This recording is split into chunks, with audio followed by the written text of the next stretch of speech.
Hello everyone, welcome to Nirbhav series. आज के lecture में हम लोग समझेंगे how to check grammar is LR0 और SLR1। डायरेक्ट क्वेश्चन आएगा गेट एग्जाम में से, सीधा डायरेक्ट। ठीक है, आपको बोल दिया जाएगा, एक ग्रामर दे देंगे और आपको ऑप्शन दे देंगे, which of the following statement is true. Is this grammar LR0? B option दे सकते हैं, इज दिस ग्रामर SLR1? ठीक है, सी ऑप्शन दे सकते हैं बोथ, या डी दे सकते हैं नन, ऐसे करके। ठीक है, डायरेक्ट क्वेश्चन आते हैं।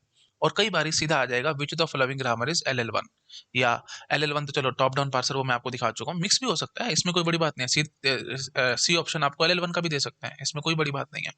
ठीक है, सब सब हर तरह का क्वेश्चन आएगा। ऐसे भी दे सकते हैं, विच of the following grammar is, which of the following grammar is LR0। ठीक है, तो चार ऑप्शन आपको दे दिए जाएंगे और बताना होगा आपको कौन सी ग्रामर LR0 है और कौन सी नहीं है। MSQ टाइप में भी आ सकता है, एंड सो ऑन। ठीक है, तो ध्यान रखना है, ये बहुत इंपॉर्टेंट क्वेश्चन है और सीधे सीधे गेट एग्जाम में आए हैं। आप प्रीवियस ईयर क्वेश्चन चेक करोगे, आपको अपने आप से पता लग जाएगा। और वैसे भी मैं आपको बार बार बताता हूँ, निर्भव सीरीज में मैं सिर्फ और सिर्फ वो टॉपिक्स करा रहा हूँ जो कि मोस्ट इंपॉर्टेंट है और जो बिल्कुल मुफ्त के नंबर आपको देके जाएंगे। ठीक है, चलो भाई स्टार्ट करते हैं। चेकिंग कैसे करनी है वो मैं अब आपको दिखाता हूँ। Let me jump to the next slide, take the snapshot. Okay, देखो भाई, देखो, LL1 में जब हम चेकिंग कर रहे थे, कोई नई बात नहीं है, बिल्कुल वैसे ही मैं आपको पढ़ाऊंगा जैसे मैंने LL1 में आपको दिखाया था। ठीक है, LL1 में हम चेकिंग कैसे करते थे अभी मैं आपको बोलता था, टेबल हमने बना रखी है ना, टेबल के किसी भी सेल में दो या दो से ज्यादा एंट्री हो गई तो हम सीधा बोल देंगे कि ग्रामर LL1 नहीं है। याद आ रहा है? और फिर वो दो या दो से ज्यादा एंट्री चेक करने के लिए फिर मैं आपको अलग अलग तरीके सिखाए थे, शॉर्टकट सिखाया था मैंने आपको। जैसे A goes to alpha 1 alpha 2 है तो first of alpha 1 intersection first of alpha 2 must be empty and so on. वो तरीके मैंने आपको दिखाए थे, आपको याद आ रहा होगा, आप मेरा LL1 का लेक्चर देख सकते हैं। ठीक है, निर्भो सीरीज में भी आपको मिल जाएगा, आप वो चेक कर लेना। ठीक है, तो अब यही तरीका मेरे को यहाँ पे यूज करना है। जैसे मैं बोल दूंगा कि इज दिस ग्रामर LR0 और SLR1, उसके लिए मैं क्या करूंगा एक बार नोट डाउन कर लो। नेक्स्ट स्लाइड पे आता हूँ, स्लाइड बाय स्लाइड चलते हैं। ठीक है, जल्दी जल्दी हम काम करते चले जाएंगे। ठीक है, चलो नोट कर लेना इसको। कर लिया? ठीक है, हाँ जी। तो LR0 की चेकिंग के लिए भी मैं यही काम करूंगा। मैं LR0 पार्सर की टेबल बनाऊंगा और चेक करूंगा किसी सेल में दो या दो से ज्यादा एंट्री है क्या। अगर किसी भी सेल में दो या दो से ज्यादा एंट्री आएगी, हम फंस जाएंगे, हम बोल देंगे कि given grammar is not LR0। ठीक है, बट चक्कर ये है कि इस टेबल तक पहुंचने में टाइम बड़ा लग जाता है तुम्हारे को, है ना? याद है ना? अब LL1 में तो बड़ी जल्दी काम कर लेते थे हम लोग, टेबल फटाफट सीधी सीधी बन जाती थी, फर्स्ट फॉलो चेक करो काम खत्म, बहुत जल्दी हम बना जाते थे। LR0 में टाइम लगता है। क्यों टाइम लगता है? पहले ऑगमेंटेड प्रोडक्शन डालोगे, फिर DFA बनाओगे, DFA बनाने के बाद फिर हम लोग टेबल में जाते थे और एंट्रीज फिल करते थे, बहुत टाइम लग रहा था, है ना? नो डाउट अगर आपकी प्रैक्टिस अच्छी है, आप 2 से 3 मिनट के अंदर बना जाओगे, लेकिन टाइम बहुत लगता है भाई। तो सीधा हम बताते हैं आपको शॉर्टकट कैसे काम करना है आपको। देखो भाई, हम क्या करेंगे, मतलब ये पता कैसे लगाएंगे दो या दो से ज्यादा एंट्री आएंगे कि नहीं आएंगे। देखो, LR0 की पहले करा रहा हूँ, फिर SLR1 की कहानी करूंगा। देखो भाई, हम DFA जब बना रहे होंगे ना, सपोज करो हमारे पास कोई स्टेट है, late us suppose state number 3 है ये। ठीक है, late us suppose state number 3 है ये। यहाँ पे सपोज कर लो मेरे पास दो फाइनल आइटम नजर आ गए, दिखाऊंगा मैं। अभी तक तो हमने कभी देखा ही नहीं, हमने तो अभी सिर्फ एक या दो एग्जांपल ही करे, तो उसकी टेंशन मत लो। अभी बहुत सारे एग्जांपल कराऊंगा, वहां पे आपको समझ में आएगा। कोई भी स्टेट हमने मानी है DFA की, और उसमें दो या दो से ज्यादा फाइनल आइटम नजर आ रहे हैं, जैसे दो फाइनल आइटम नजर आ रहे हैं। अब चक्कर क्या होगा, अब तुम इमेजिन करो स्टेट नंबर 3 में आओ, इमेजिन करो, देखो टेबल में स्टेट, ये स्टेट नंबर 3 में आ गए। ठीक है, और यहाँ पे ये एक्शन पार्ट होगा, यहाँ पे सपोज कर लो A B C, है ना? जितने भी टर्मिनल होंगे $7 होगा, एंड सो ये सब कुछ होगा। मेरे को नहीं पता ग्रामर क्या थी एंड सो, तो उसके लिए मैंने टर्मिनल ले लिया, जैसे बी था तो ये यहाँ पे हमने ABC ऐसे कुछ कुछ भी भर लिया।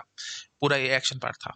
तो आप सपोज कर लो मैंने इस प्रोडक्शन रूल को नंबर दे रखा था, प्रोडक्शन रूल नंबर 1, इसको दे रखा था production rule number 2। Try to imagine the thing, जितना इमेजिन करोगे उतनी जल्दी काम कर पाओगे। इसको प्रोडक्शन रूल नंबर 1, इसको production rule number 2। Production rule number 1 ये क्या बोलेगा, क्योंकि ये फाइनल आइटम है, सब कुछ छोड़ दो, अब इस पे ध्यान मत लगाओ। ठीक है, क्योंकि ये फाइनल आइटम है तो क्या क्या होगा, रिड्यूस मूव लगाया जाएगा, किसमें? एंटायर एक्शन पार्ट में। याद करो, reduce move is applied in entire action part. तो अब मैं क्या करूंगा, पूरे एक्शन पार्ट में रिड्यूस मूव डालूंगा। मतलब मैं यहाँ डालूंगा R1, यहाँ पे भी डालूंगा R1, यहाँ पे भी डालूंगा R1, और यहाँ पे भी डालूंगा R1। पूरे एक्शन पार्ट में मैंने, ये पूरा एक्शन पार्ट है ना भाई, इसमें मैंने R1 डाल दिया। अच्छा जी, उसके बाद अब इसको भूल जाओ, बस इस पे ध्यान लगाओ, बी इंप्लाइज बी डॉट, मतलब ये फाइनल आइटम है, फाइनल आइटम है तो रिड्यूस मूव लगेगा। कहाँ पे? पूरे एक्शन पार्ट में। किस जगह लगेगा, किस रो में? 3, क्योंकि स्टेट नंबर 3 थी ये।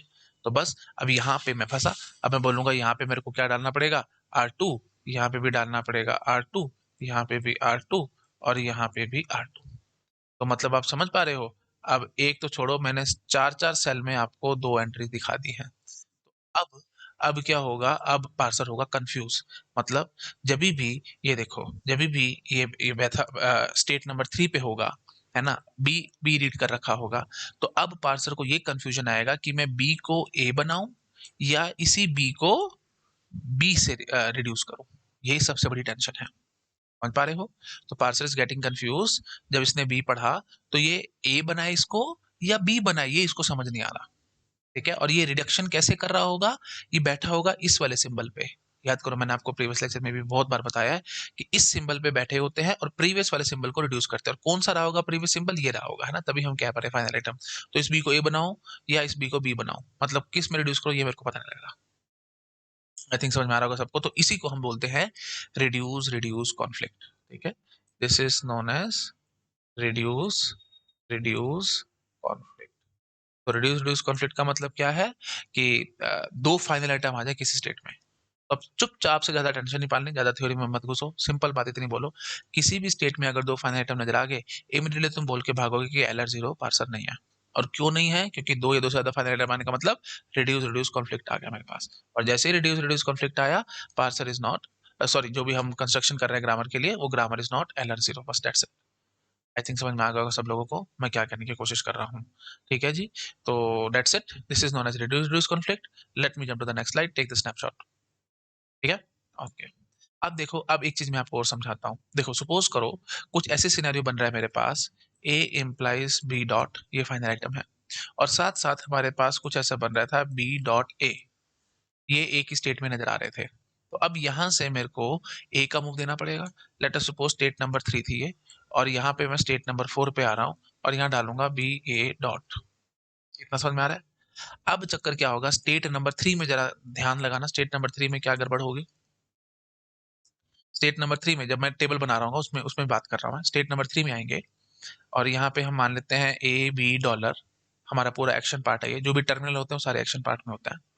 तो और साथ में एक डॉलर भी होता है, ये आपको पता है। ठीक है, तो अब मैं क्या बोलूंगा, इसको भूल जाओ, अभी सिर्फ इस पे ध्यान लगाओ, क्योंकि ये फाइनल आइटम है। तो कहाँ जाएगा भाई, late us suppose production rule number 1 थी है, तो पूरे एक्शन पार्ट में जाएगा।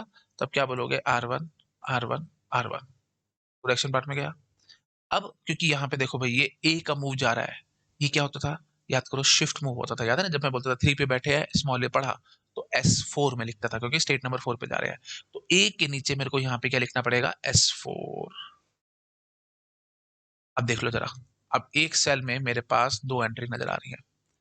अब प्रॉब्लम वही, पार्सर कंफ्यूज हो जाएगा कि रिड्यूस करूं कि शिफ्ट करूं। मतलब मैं ये बी को ए में रिड्यूस करूं या ए पढ़ के आगे बढ़ूं, ये पार्सर को प्रॉब्लम आ रही है। आई थिंक समझ में आ रहा होगा सब लोगों को।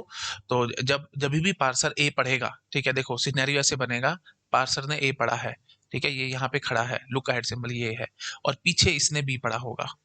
तो अब टेंशन ये आई है कि इस ए को पढ़ के मैं स्टैक के अंदर पुश कर दूं या फिर इस बी को ए में रिड्यूस कर दूं। That is the biggest problem. यहाँ पे पार्सर कंफ्यूज हो रहा है। ठीक है, तो इसलिए हम इसको क्या बोलेंगे, या शिफ्ट करूं कि रिड्यूस करूं। That is the basic problem. याद है ना भाई, देखो, नेक्स्ट सिंबल पे खड़े होकर के पिछले वाले को रिड्यूस करते थे, मैंने आपको पहले बहुत बार बताया है। तो ए पे खड़ा है ये, और पीछे वाले सिंबल बी को ए में कन्वर्ट कर रहा है, ये पूरी स्ट्रिंग होगा ना भाई पूरा, है ना, मैं पूरा नहीं घुसा, सिर्फ आपको समझा रहा हूँ कि चक्कर क्या हो रहा है ये, बस। ठीक है, तो ए पे खड़े हैं, पीछे वाले बी को आपने रिड्यूस करना है ए में, या तो ये ऐसे करना होगा, बी को ए में रिड्यूस करना होगा, या फिर इस ए को पुश करना होगा स्टैक के अंदर। तो अब ये कंफ्यूजन है कि शिफ्ट करूं कि रिड्यूस करूं, इसलिए इसका नाम रखा गया shift reduce conflict. Shift reduce conflict. तो दो तरह के कॉन्फ्लिक्ट आ सकते हैं एलआर जीरो पार्सर में, एक आर आर कॉन्फ्लिक्ट और एक एस आर कॉन्फ्लिक्ट। ये हो गया जी एस आर कॉन्फ्लिक्ट। अब जरा एक बात ये सोचने की कोशिश करो, एक और नेक्स्ट स्लाइड पे आता हूँ, बड़े ब्यूटीफुल पॉइंट है, मैं अभी वो भी एक्सप्लेन करता हूँ, नोट डाउन करो एक बार इस चीज को। कर लिया, ठीक है। अब एक बार जरा मुझे ये समझाओ, यहीं पे ही जैसे मैं ये बोल दूं आपको, या इसी स्लाइड में दिखा दूं, चलो नहीं अगले स्लाइड पे दिखाता हूं। देखो, स्टेट नंबर 3 की वही कहानी कर रहे हैं, ए इम्प्लाइज बी डॉट था और B implies B dot small A था। अब मैं यहाँ पे कैपिटल ए रख देता हूँ। अब यहाँ से अब आप कैपिटल ए पढ़ के नेक्स्ट स्टेट पे, स्टेट नंबर 4 पे आ रहे हो, तो क्या ये शिफ्ट रिड्यूस कॉन्फ्लिक्ट है? बहुत ध्यान रखना है इस चीज का, बहुत ज्यादा। इतनी बात करो बस, स्टेट नंबर 3 में ए बी डॉलर, जो भी हमारे पास टर्मिनल सिंबल होंगे, उसमें हम लोग क्या डालेंगे भाई, R1 R1 R1। क्यों? क्योंकि मैं मान रहा हूँ ये प्रोडक्शन रूल नंबर 1 है। अब ये ए वाला मूव कहाँ जाएगा, ए वाला मूव तो गो टू पार्ट में जाएगा ना भाई। ठीक है, ये तो एक्शन पार्ट है, ये तो गो टू में जाएगा ना, यहाँ पे ए में हम सीधा 4 लिखेंगे, गो टू स्टेट नंबर 4। तो यहाँ पे तो कोई टेंशन ही नहीं आई। तो याद रखना है आपको, एसआर कॉन्फ्लिक्ट कब पैदा होगा, जब एक फाइनल आइटम हो और एक टर्मिनल सिंबल का शिफ्ट मूव जा रहा है, शिफ्ट मूव जाना है, गो टू मूव नहीं जाना है, तो गो टू मूव है। आई थिंक आपको समझ में आ रहा होगा, ये गो टू मूव है भाई, शिफ्ट मूव नहीं है। ठीक है, ये है शिफ्ट मूव, ये देखो पीछे टर्मिनल सिंबल आपने पढ़ा है जब, ये शिफ्ट मूव है। ठीक है, ये तो गो टू मूव है, तो ये कैपिटल ए पढ़ के हम जा रहे हैं, तो इस ये कंफ्यूजन मत पालना भाई। ठीक है, तो ये एसआर कॉन्फ्लिक्ट नहीं है, पीछे वाला जो था ये एसआर कॉन्फ्लिक्ट था, और उससे पीछे जो मैंने आपको दिखाया था that is R R conflict. I think सबके दिमाग में अच्छे से घुस गया होगा हम क्या कहानी कर रहे हैं। पढ़ूँ आगे? ठीक है। अब एक बात जरा ये भी समझो, एक बात जरा एक ये भी मेरे को समझाओ। मैंने आपको दिखा दिया एसआर कॉन्फ्लिक्ट, दो तरह के कॉन्फ्लिक्ट, तो अब फाइनली समरी में मैं क्या कहूंगा, फाइनल समरी। बस आपको कुछ नहीं करना, आप ज्यादा टेंशन मत पालो, थ्योरी वेरी को मारो गोली, सिर्फ इतनी ध्यान रखना है आपको। दो तरह के कॉन्फ्लिक्ट है मेरे पास। ठीक है, एक है जी एसआर कॉन्फ्लिक्ट, एक है जी R R conflict. SR conflict, R R conflict. तो जब एल आर जीरो की आप चेकिंग कर रहे हो, ग्रामर एल आर जीरो है या नहीं है, उसके लिए आपको कुछ नहीं करना, डीएफए में देखना है भाई कहीं किसी स्टेट में दो फाइनल आइटम नजर आते हैं क्या। जैसे नजर आएंगे चुपचाप से काटा लगा दोगे और बोल दोगे इसमें आर आर कॉन्फ्लिक्ट है। और कहीं कहीं किसी स्टेट में ऐसा नजर आ रहा है क्या, ए इम्प्लाइज बी, यहाँ पे ऐसा कुछ, और यहाँ पे ए का मूव जा रहा है, तो स्टेट नंबर 3 यहाँ पे स्टेट नंबर 4, ऐसी कुछ कुछ मैंने लेवल कर दिया बस समझाने के लिए आपको। मतलब एक फाइनल आइटम हो और एक शिफ्ट मूव जा रहा हो, ठीक है, तो गड़बड़ हो जाती है, तो इसको हम बोलते हैं एस आर कॉन्फ्लिक्ट। ठीक है, इसको हम बोल रहे हैं एस आर और इसको हम बोल रहे हैं आर आर। आई थिंक आप लोग समझ गए होंगे, that is the basic summary जो आपको अच्छे से माइंड में फिट करके रखनी है। पकड़ के बात को, हाँ, अब आपके मन में एक ही सवाल उठ सकता है कि क्या एस एस नाम का कॉन्फ्लिक्ट होता है क्या। क्या क्या पॉसिबिलिटी है भाई, एस और आर दो चीजें हैं। एस आर कॉन्फ्लिक्ट बोलो या आर एस बोलो, आर एस जनरली नहीं बोलते, एस आर कॉन्फ्लिक्ट बोलते हैं। एस आर कॉन्फ्लिक्ट हो गया, आर आर कॉन्फ्लिक्ट हो गया। एक आपके मन में आएगा कि एस एस नाम का कोई कॉन्फ्लिक्ट होता है क्या। नहीं हो सकता, क्यों, क्योंकि हम लोग डीएफए बना रहे हैं, हम एनएफए नहीं बना रहे। एनएफए बना रहे होते तो आती है, देखो जैसे मैं बोल देता कि एक स्टेट पे खड़े हैं, ए पढ़ के इधर भी जाओ और ए पढ़ के इधर भी जाओ, तब टेंशन आती ना, स्टेट नंबर 3 है, ये 4 है, ये 5 है। ठीक है, तो ऐसे कुछ भी मैं सोच लो, यहाँ पे कुछ भी था, ए पढ़ के 4 पे भी जा रहा है, ए पढ़ के 5 पे भी जा रहा है, तभी मैं बोलूंगा ना कि स्टेट नंबर 3 में ए के नीचे मेरे को S4 भी डालना पड़ेगा, S5 भी डालना पड़ेगा, वो मैं सारी उम्र डाल ही नहीं सकता, डाल ही नहीं सकता सारी उम्र, तभी तो ये हम कहेंगे ना कि देखो, जब ए पढ़ के हम दो अलग अलग स्टेट पे जा रहे हैं ए पढ़ने के बाद, तभी मैं बोलूंगा कि S4 और S5, ये देखो आराम से स्टेट नंबर 3 के कॉरस्पॉन्डिंग। ठीक है, ये एंट्री कहाँ जाएगी, स्टेट नंबर 3 में जाएगी, और ए वाले कॉलम के नीचे जाएगी, तो मैं बोलूंगा 3 पे बैठे ए पढ़ा, 4 पे जा रहे हैं, तो चुपचाप से बोलोगे आप S4। ठीक है, 3 पे बैठे ए पढ़ा तो आप 5 पे जा रहे हो, तो यहाँ बोलोगे S5। तो ये हुआ ना भाई शिफ्ट शिफ्ट कॉन्फ्लिक्ट, कि शिफ्ट टू स्टेट 5 4 और शिफ्ट टू स्टेट 5, ये मेरे को नहीं पता लग रहा, लेकिन ऐसा सारी उम्र होना ही नहीं है। ये कब होगा, जब एनएफए बना रहे हो, हम एनएफए नहीं बना रहे, हम तो डीएफए बना रहे हैं। ठीक है, तो यूनिक मूव बना, उसकी कोई टेंशन ही नहीं है। तो याद रखना आपको, एसएस नाम का कोई कॉन्फ्लिक्ट नहीं होता। पकड़ गए आई थिंक आप लोग। बस 2 मिनट और बस मेरे को दो, उसके बाद मैं क्वेश्चन कराऊंगा, फिर हमारा ये लेक्चर भी कंप्लीट हो जाएगा। सिर्फ 2 मिनट और रुको बस, ठीक है, 2 मिनट और बस पेशेंस रखो। मैंने एल आर जीरो की तो चेकिंग करा दी, अब एस एल आर वन की करानी है मेरे को बस। आप खुद से बताओगे मेरे को, ठीक है, इसमें कुछ भी नहीं है, नोट डाउन कर लो इसको, कर लिया। ठीक है, हाँ जी, आप ना खुद से मेरे को बताओगे, मेरे को बताने की जरूरत ही नहीं पड़ेगी। देखो भाई, हमारे को चेकिंग करनी होगी, is the given grammar S L R one. S L R one की चेकिंग के लिए हम क्या कहेंगे, वही डीएफए बनाएंगे हम लोग। ठीक है, दो फाइनल आइटम नजर आ गए, जैसे देखो ए इम्प्लाइज बी डॉट और बी इम्प्लाइज बी डॉट। अगर एल आर जीरो की चेकिंग कर रहे हो, तुम तो चुपचाप से बोल के भागोगे कि दो फाइनल आइटम है, काम खत्म, नहीं होगा, ये एल आर जीरो नहीं होगा। लेकिन एस एल आर वन में हम क्या कहते थे, ये super solar production rule number 1 है, ये प्रोडक्शन रूल नंबर 2 है, और स्टेट नंबर 3 में हम लोग चल रहे हैं। ठीक है, तो मैं बोलूंगा ये फाइनल आइटम कहाँ जाएगा भाई, याद करो, पूरे एक्शन पार्ट में नहीं जाना। एस एल वन क्या कहेगा, फॉलो ऑफ ए में जाएगा, और ये फाइनल आइटम कहाँ जाएगा, पूरे एक्शन पार्ट में नहीं जाना, फॉलो ऑफ बी में जाएगा। तो याद करो, स्टेट नंबर 3 के कॉरस्पॉन्डिंग यहाँ पे हमने लिखा होगा A B C D dollar, जो भी टर्मिनल सिंबल होगा हमने लिख रखा होगा, this is your action part. तो एल आर जीरो तो बोलेगा आंख बंद करके पूरे एक्शन पार्ट में घुसा दो, लेकिन एस एल आर वन कहेगा ना, पूरे एक्शन पार्ट में नहीं घुसाना, आपको फॉलो ऑफ ए चेक करना है, उसमें डालना। तो फॉलो ऑफ ए जब आपने देखा, सपोज कर लो फॉलो ऑफ ए आता है ए कॉमा बी, और फॉलो ऑफ बी आता है बी कॉमा डी।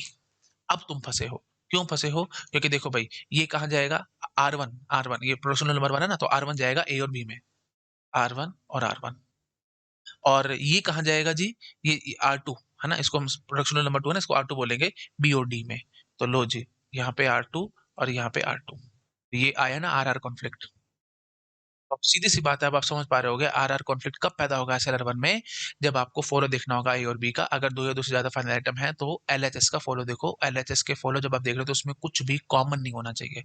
सपोज कर लो, let me copy this slide only, ठीक है। नेक्स्ट स्लाइड पे मैं आपको दिखाता हूँ। हाँ जी।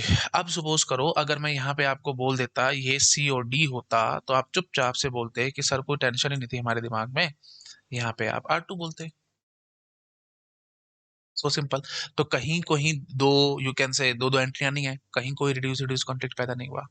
पिछले वाले स्लाइड में क्यों पैदा हुआ था, क्योंकि फॉलो में कुछ कॉमन था। अब फॉलो में, फॉलो ऑफ ए और बी में कुछ कॉमन ही नहीं है, कॉमन ही नहीं है तो फिर कोई टेंशन ही नहीं है। आई थिंक आप लोग समझ पा रहे होगे। तो एस एल आर वन कब नहीं होगा, जब दो या दो से ज्यादा फाइनल आइटम नजर आते हैं। देखो एल आर जीरो में तो काटा ही लगा देना आंख बंद करके, दो फाइनल आइटम नजर आए चुपचाप से काटा ना, ये हमारी ग्रामर। एल आर जीरो नहीं है, चुपचाप से बोल के भाग देना। लेकिन एस एल आर वन में थोड़ा सा काम और आपका बढ़ गया है, आपको एल एच एस का फॉलो देखना है। अगर कहीं फॉलो मैच हो गया तो हम फंस गए, ठीक है। तो सिंपल बात है, बस और ज्यादा मेरे को उसको खींचना नहीं चाहिए। यहाँ पे आप देख रहे थे कुछ कॉमन आ रहा था फॉलो में तो हम फंस गए, और यहाँ पे कुछ कॉमन नहीं था तो हम बच गए। तो सीधी सी बात है भाई, एस एल आर वन कब नहीं होगा, मैं सिंपल ऐसे बात बोलूंगा। यहाँ पे आपको क्या चेक करना चाहिए था, follow of A intersection follow of B that must be equal to 5। अगर ये एम्प्टी है तो L S L R one वाली बात हो जाएगी, नहीं तो नहीं होगी, ठीक है। आई थिंक समझ पा रहे हो आप लोग। तो जैसे ही आपको कोई ऐसी एक स्टेट मिलती है जिसमें हमारे पास दो या दो से ज्यादा फाइनल आइटम है, और एलएचएस में हम देख रहे हैं फॉलो कुछ मैच हो गया, इमीडिएटली बोल देना एसएलआर वन नहीं है। अदरवाइज फिर आपको आगे ऑब्वियस सी बात है बाकी स्टेट्स की चेकिंग करनी पड़ेगी। मतलब ये स्टेट तो टेंशन नहीं दे रही, बाकी शायद कोई स्टेट टेंशन दे सकती है। आई थिंक समझ गए होगे आप लोग, ठीक है जी, दैट्स इट। नेक्स्ट स्लाइड पे आता हूँ मैं, नोट डाउन कर लो। कर लिया, ठीक है। बस अब सेम चीज तो ये हो गया हमारा आर आर कॉन्फ्लिक्ट की निशानी, ठीक है। तो जब एम्प्टी होगा तब तो आर आर कॉन्फ्लिक्ट नहीं है, अगर नॉट इक्वल टू एम्प्टी है तब मैं बोलूंगा इसमें आर आर कॉन्फ्लिक्ट है, ठीक है। तो R R conflict S L R one में कब होगा, जब follow of addition follow of is not equal to 5, मतलब कुछ कॉमन आ गया। नहीं समझ पा रहे होगा आप लोग, ठीक है जी। अब वही बात आएगा, आर आर कॉन्फ्लिक्ट तो हो गया, S R conflict. S R conflict obvious सी बात है, जैसे एल आर जीरो में तो आपने क्या बोला था, A implies B dot, B implies B dot A, और यहाँ से ए का मूव गया था स्टेट नंबर 3 स्टेट नंबर 4, आंख बंद करके तुमने काटा लगा दिया था एल आर जीरो में। तो आपने बोला था कि ये एस आर कॉन्फ्लिक्ट है और ये हमारी ग्रामर एल आर जीरो नहीं होगी। But S L R one में क्या करेंगे, बस सेम कहानी। देखो ये मान लो प्रोडक्शन नंबर 1 है, तो ये कहाँ जाएगी जी, फॉलो ऑफ ए में जाएगी। पूरे एक्शन पार्ट में तो जानी नहीं, फॉलो ऑफ ए में जाएगी। अब क्योंकि फॉलो ऑफ ए में जाएगी तो अब मैं यहाँ पे ये बोलूंगा फॉलो ऑफ ए में ये स्मॉल ए नहीं होना चाहिए, बस ध्यान से समझो। अगर फॉलो ऑफ ए में ये स्मॉल ए होगा तो मैं वहीं फंस गया। जैसे सपोज करो, ये देखो भाई ऐसे समझो, स्टेट, मैं बार बार समझा रहा हूँ, जब कोई grammar L L R zero S L R one कब नहीं होगी, जब दो, मतलब किसी एक भी सेल में दो या दो से ज्यादा एंट्री आएगी तो मैं फंसूंगा। तो मैं वही कहानी कर रहा हूँ, बस दो या दो से ज्यादा एंट्री लाने की कोशिश कर रहा हूँ। तो स्टेट नंबर 3 में हम लोग खड़े हैं, स्टेट नंबर 3 में हम लोग खड़े हैं, और मैं बोलूंगा कि ये एक्शन पार्ट में A B C D dollar ऐसे कुछ होगा, और मैं कहता हूं कि ये प्रोडक्शन रूल नंबर 1 है, तो ये कहाँ जाएगा, फॉलो ऑफ ए में जाएगा। Let us suppose follow of A was C D, ठीक है। मैं क्या बोलूंगा, अब सी और डी में जाकर के आप भरोगे आर वन और आर वन, क्योंकि पूरे एक्शन पार्ट में तो जाना नहीं ना भाई। अगर एल आर जीरो पार्सर की कहानी कर रहा होता तो ये फाइनल आइटम पूरे एक्शन पार्ट में जाता। अब पूरे एक्शन पार्ट में नहीं जाना, सिर्फ fall of L H S में जाना है। Reduce movies applied in fall of L H S only, S L R one की ये निशानी है। और एल आर जीरो की क्या निशानी है, reduce movies is applied in entire action part, ठीक है जी। चलो बार बार रिपीट कर दिया, आप समझ पा रहे होगे, ठीक है जी। तो फॉल ऑफ ए देखा हमने, सीओडी हमने यहाँ डाल दिया। अब ये जो शिफ्ट मूव है, ये तो ए के नहीं जाएगा ना, बोलेंगे ना 3 स्टेट पे बैठे ए पढ़ा तो 4 स्टेट पे जाओ, दैट मीन्स एस फोर। तो कोई टेंशन ही नहीं है यहाँ पे। नहीं समझ पा रहे हो आप लोग, बहुत ईजी है, 2 मिनट लगाओ पेशेंस से सुनो, सब आसान है, कुछ भी नहीं है इसमें। हाँ, अगर बाय चांस यहाँ पे let me take another slide, इसी को कॉपी करके लेके जाता हूँ मैं, ठीक है, ताकि हम चीजों को समझा सके अच्छे से। Copy slide, paste. हाँ भाई, अब देखो अगर बाय चांस, ठीक है, यहाँ पे ए साथ होता, ठीक है, लेट अस सपोज मैं बोल देता ए सी और डी, तो अब ए के कॉरस्पॉन्डिंग आपको आर वन भरना पड़ता कि नहीं भरना पड़ता। और ए स्टेट के यहाँ पे ए के कॉरस्पॉन्डिंग भी आर वन भरना पड़ता, और क्योंकि ए के लिए मूव जा रहा है तो यहाँ पे एस फोर भरना पड़ता, तो शिफ्ट रिड्यूस कॉन्फ्लिक्ट पैदा हो जाता। ठीक है, तो एस आर कॉन्फ्लिक्ट आने का निशानी अब आपको समझ में आ गया होगा। फाइनल आइटम देखना है ना, और साथ में एक शिफ्ट मूव भी है। फाइनल आइटम और shift move L R zero पे तो काटा है ही है, लेकिन एस आर में जो हमारा SLR1 पार्सर है उसमें 2 मिनट के लिए आपको सोचना पड़ेगा। LR0 पे तो काटा ही है, फाइनल आइटम और शिफ्ट मूव काटा। LR0 ग्रामर वो नहीं है, लेकिन SLR1 के लिए आप क्या करेंगे, आप देखेंगे जो फाइनल आइटम है उसका जो मतलब LHS है उसका फॉलो चेक करो, उसके फॉलो में ये ए नहीं नजर आना चाहिए, बस वही बात खत्म। That's it. तो आई थिंक आप लोग समझ पा रहे होगे। तो सेम टू सेम कहानी है। Let me take another side, take the snapshot. ठीक है, अब देखो भाई, अब वही समरी में फाइनली SLR1 की समरी में मैं क्या बोलूंगा, दो तरह के कॉन्फ्लिक्ट्स, एक है जी SR और एक है जी RR। ठीक है, फिर वही बात मैंने बोलूंगा SS नाम का कोई कॉन्फ्लिक्ट नहीं होता, शिफ्ट शिफ्ट, क्योंकि ये हम NFA नहीं बना रहे, हम DFA बना रहे हैं। ठीक है जी, SR नाम के कॉन्फ्लिक्ट में क्या गड़बड़ होगी जी, ये A इम्प्लाइज B डॉट और B implies B dot A, और यहाँ से A का मूव जा रहा है, हम बोलेंगे कि A के फॉलो में ये A नहीं नजर आना चाहिए, बस। RR नाम का conflict, A implies B dot. ठीक है, तो अगर नजर आ रहा है ना, A के फॉलो में A नजर आ रहा है तो हम उसको SR कॉन्फ्लिक्ट बोल देंगे। A implies B dot, B implies B dot. ये RR कॉन्फ्लिक्ट कब होगा, हम क्या बोलेंगे, फॉलो ऑफ A, क्योंकि दो फाइनल आइटम नजर आ गए, LR0 पे तो वैसे ही काटा है, SLR1 के लिए थोड़ा सा और काम है, follow of A intersection follow of B that must not be equal to 5। कुछ ना कुछ कॉमन होना चाहिए, ए और बी के फॉलो में कुछ ना कुछ कॉमन होना चाहिए, जैसे कुछ कॉमन होगा हम आर कॉन्फ्लिक्ट पे पहुंच जाएंगे। आई थिंक समझ पा रहे होगा आप लोग। दैट्स इट, नोट डाउन करो। आप क्वेश्चन करेंगे ना, आप बहुत आराम से आपको समझ में आएगा कि ये सब कहानी क्या चल रही थी। एग्जाम्पल जब तक सामने नहीं आएंगे तब तक चीजें क्लियर थोड़ी होंगी, अब तक थ्योरी थ्योरी करी है। करो नोट डाउन, बढ़ रहा हूँ आगे। ठीक है, ओके जी। अब देखो भाई, सीधा सीधा क्वेश्चन, ये सीधे इस तरह के क्वेश्चन आएंगे गेट एग्जाम में। बोलो भाई, ये ग्रामर LR0 है कि नहीं, SLR1 है कि नहीं, सीधी चेकिंग हम करेंगे। शुरू हो जाओ फटाफट, डीएफए बनाना है हमको, है ना, डीएफए बनाएंगे। तो ऑगमेंटेड प्रोडक्शन बार बार लिख लिख के टाइम पास नहीं करूंगा, बस सीधा लिख दूंगा H dash implies dot S. ठीक है, वो मतलब ऑगमेंटेड प्रोडक्शन आपको यहाँ डालनी होती थी, फिर नेक्स्ट स्टेप में आकर डीएफए बनाना होता था, तो सीधा क्या वो बोलूँ मैं, सीधा सीधा समझ पा रहे होगे आप लोग। H dash implies dot S, dot is present beginning of S, तो एस वाली साइड प्रोडक्शन डालेंगे with dot in the beginning, S goes to A, S goes to dot A. I think समझ पा रहे होगे आप लोग। ठीक है, तो दो ही प्रोडक्शन थी एस वाली, दोनों में मैंने डॉट इन द बिगनिंग लगा दिया। अब बोलो, dot is present in beginning of A, capital A के बिगनिंग में है डॉट, तो सारी ए वाली प्रोडक्शन डालनी पड़ेगी with dot in the beginning. सारी ए वाली प्रोडक्शन मैंने डाल दी with dot in the beginning. काम खत्म।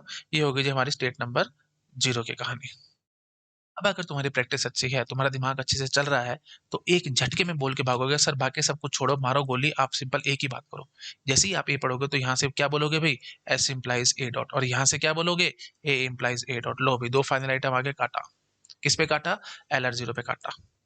ठीक है, आगे नो डाउट आपको एस बी पढ़ना है, एस बी पढ़ो, आप बोलोगे S dash implies S dot, A भी पढ़ोगे, क्यों करना है वो, थोड़ी सी प्रैक्टिस अच्छी होगी तो तुम सीधा यहीं से बोल के भागोगे। देख रहे हो एक झटके में आंसर है, इसलिए मैं कह रहा था मुफ्त के नंबर हैं, कुछ भी नहीं है। ठीक है, हाँ जी, तो ए पढ़ा, सीधा हम यहाँ आए, सीधा चुपचाप से काटा, LR0 तो नहीं है। अब SLR1 के लिए मेरे को 2 मिनट देखना पड़ेगा, है ना, और क्यों नहीं है LR0, RR कॉन्फ्लिक्ट बैठा है यहाँ पे, RR कॉन्फ्लिक्ट है, रिड्यूस रिड्यूस कॉन्फ्लिक्ट। तो ए पढ़ते ही अब ये टेंशन आएगी पार्सर को कि ए में कन्वर्ट करूं, मतलब ए में रिड्यूस करूं, या इस ए को एस में रिड्यूस करूं, ये उसको नहीं समझ में आएगा और वो फंस रहा है। ठीक है जी, चलो। हाँ, अब SLR1 के लिए क्या करना होगा, फॉलो देखना पड़ेगा, फॉलो ऑफ एस और फॉलो ऑफ ए, कुछ कॉमन ही होना चाहिए, कुछ कॉमन हो तो मैं फंस जाऊंगा, और यहीं से आपको नजर आता है follow of A is follow of S, common आएगा। मारो बोली क्या होगा, फॉलो क्या नहीं होगा, बस यहीं से देखते ही आपको क्लियर हो रहा होगा कि यार है, बस SLR1 भी नहीं है। इस हद तक शॉर्टकट आपके दिमाग में होना चाहिए, इस हद तक आप काम करोगे फटाफट से, स्पीड से। आई थिंक समझ पा रहे होगे आप लोग। ठीक है, चलो भाई करो नोट डाउन, नेक्स्ट स्लाइड पे जंप करूंगा मैं। चेकिंग होगी अभी इस ग्रामर की फटाफट से। तो SLR1 भी नहीं है, LR0 भी नहीं है, काम खत्म। और दोनों में क्या प्रॉब्लम है, RR कॉन्फ्लिक्ट है। पूरा डिटेल में जाने क्यों, क्या फॉलो होगा क्या नहीं होगा, चुपचाप से बोलो फॉलो फेज फॉलो फेस, वो आपको रूल पता है, फॉलो कैसे निकालते हैं, नहीं याद आ रहा तो फॉलो की वीडियो देखो भाई, फर्स्ट एंड सेकंड लेक्चर देखो निर्भर सीरीज में, याद आ जाएगा।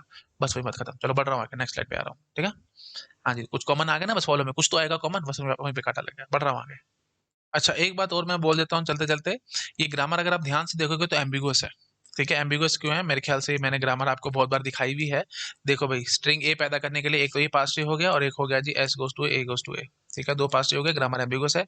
और मैंने आपको बताया था no parser can parse ambiguous grammar, लेकिन सिर्फ एक एक्सेप्शन थी, operator precedence parser which can parse few but not all ambiguous grammars. ये सब मैंने आपको बहुत बार बता रखा है। तो भाई ग्रामर एम्बिगुअस है तो कोई मतलब ही नहीं है LR0 या SLR1 होने का, तो शॉर्टकट और निकल के आ गया। अगर आपको देखते ही पता लगता है कि ग्रामर एम्बिगुअस है, तो कोई टेंशन पालनी नहीं दिमाग में, चुपचाप से बोल के भाग जाना, ये LR0 SLR1 नहीं है। आई थिंक समझ पा रहे होगे आप लोग, ठीक है? तो और वही बात है, अगर क्लिक नहीं हो रहा तो ये मैंने आपको शॉर्टकट दिखाई दिया है ना, बनाओ अपना यू कैन से डीएफए बनाओ और वहां से चेकिंग करो, और क्या करोगे, ठीक है? चलो अभी और कुछ क्वेश्चंस हैं मेरे पास, ठीक है? तो वो just for the sake of practice मैं एक लेक्चर और बनाता हूँ इस पे, और फटाफट से आपको दो चार क्वेश्चंस की और प्रैक्टिस करा दूंगा, ठीक है? Okay, thank you so much, bye bye. Hello everyone, अगर आप लोगों को मेरा काम पसंद आ रहा है तो वीडियोस को लाइक करते रहा करो, चैनल को सब्सक्राइब किए बिना मत जाना, और अपने फ्रेंड्स के साथ शेयर ज़रूर करना। अगर आप मुझे फाइनेंशियली हेल्प करना चाहते हो तो डोनेशन का लिंक आपको डिस्क्रिप्शन में मिल जाएगा। आप जो भी अमाउंट डोनेट करना चाहो वो कर सकते हो। और अगर आप मेरा चैनल कंप्यूटर पे या पीसी पे देखते हैं तो ऊपर राइट कॉर्नर में आपको क्यूआर कोड दिख जाएगा। आप जो भी अमाउंट डोनेट करना चाहो वहाँ से भी कर सकते हो। यूपीआई आईडी ओपन हो जाएगी, मतलब यूपीआई आईडी है वो, आप किसी भी पेमेंट ऐप से पेटीएम या जो भी है आप स्कैन कर सकते हैं और मेरे को अमाउंट डोनेट कर सकते हैं। अब कई सारे स्टूडेंट्स के मन में आ सकता है कि सर आप डोनेशन के लिए क्यों कह रहे हो? इट्स जस्ट बिकॉज मेरा चैनल सिर्फ और सिर्फ डोनेशंस पे चलता है। ओके, मैं कोई पेड कोर्स नहीं चलाता, और मैं किसी भी स्टूडेंट से एक पैसा नहीं मांगता। ओके, मैं मेरा जो फिलॉसफी है वो बिल्कुल गुरु वाली है। जैसे पहले टाइम में इंडिया का जो कल्चर था वो यही था कि गुरु होते थे और शिष्य, तो शिष्य गुरु को जो भी देते थे गुरु सिर्फ गुरु दक्षिणा समझ के उसको रख लेते थे। तो बिल्कुल वैसे ही मैं चलता हूँ, आपको जो अमाउंट डोनेट करना है आप वो कर सकते हो, वो मेरे लिए सबसे सफिशिएंट है ना? मेरे को और उससे ऊपर कुछ नहीं चाहिए। ओके, ठीक है, चलो, thank you so much, bye bye.